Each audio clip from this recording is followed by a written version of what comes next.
శ్రీమాత్రే నమః. శ్రీ గురుభ్యో నమః. అయ్యప్ప స్వామి మాల వేసుకున్నప్పుడు దీక్షలో పాటించాల్సిన నియమాలు ఏంటి? ఇవన్నీ కూడా మీ గురుస్వాములు చెప్తూనే ఉంటారు. కానీ ఈ మధ్య కాలంలో నేను విపరీతంగా చూస్తున్నానండి. అయ్యప్ప స్వామి మాల వేసుకొని మేము పొద్దున్నే 4 గంటలకే లేస్తున్నామండి, చల్లనీళ్ళ స్నానం చేస్తున్నాము, మేము పౌడర్లు వేసుకోవట్లేదు, సన్నిధానంలోనే అన్ని రకాల పూజలు ఆచరిస్తున్నాము, ఇంతవరకు బాగానే ఉంది. బైక్ తోలేటప్పుడు చాలా ర్యాష్గా తోలుతున్నారే, మరి అది తప్పు కదూ. అదిగాక రాంగ్ రూట్లో వెళ్ళి తోలుతున్నారు, ఇది తప్పు కదా.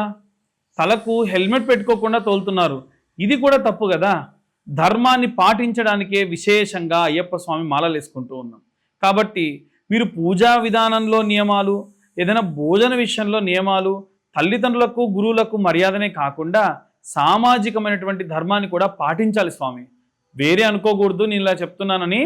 అన్నీ పాటిస్తే మీ అయ్యప్ప దీక్ష ముగిసిన తర్వాతకి, ఆ దీక్ష ఇరుముడి నెత్తిన పెట్టుకున్న తర్వాతకి, అయ్యప్ప దాకా వెళ్ళిన తర్వాతకి కొబ్బరికాయ కొడతారు కదా. ఆ కొబ్బరికాయ కొట్టినప్పుడు, ఆ కొట్టిన తర్వాతకి నెయ్యాభిషేకం చేసేటప్పుడు మీరు కనుక చేసినటువంటి దీక్ష పద్ధతిగా చేస్తే అద్భుతమైన అభిషేకం స్వామివారికి జరుగుతుంది. లేదనుకోండి, కొబ్బరికాయ కుళ్ళిపోయిందని విసిరేస్తారు. అది మన దీక్షలో జరిగిన లోపం వల్లే జరుగుతుంది. ఎట్టి పరిస్థితుల్లో ఇది ఎవరిని భయపెట్టడానికో బాధ పెట్టడానికో కాదు.